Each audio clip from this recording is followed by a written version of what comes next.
Okay, so it helps to take the right front wheel off, and then the starter motor is under here. Let's show you.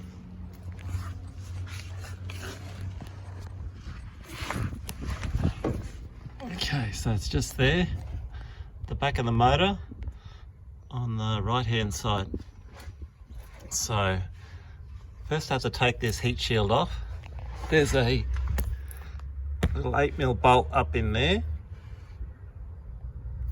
and then there's two at the back, just a bit hard to see, but one above the other there. I've already undone them just so I can do a quick video for you. So then you can take this heat shield off, and then it's all pretty easy to access. So you've got the main positive lead here, and then it's attached, it's got a bracket and attaches here on a 10mm nut in there, and then you come up in here, you can access it in there quite easily.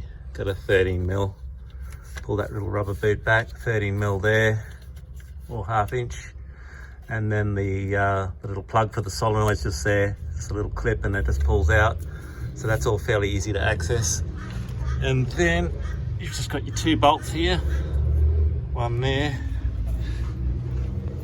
and one there to 13mm or 1/2 inch, and then the starter motor will just slide towards the front of the car and then angle it down, and you'll be pretty right to get that out, as long as the exhaust is original and doesn't have extractors. So yeah, pretty straightforward. Good luck with that.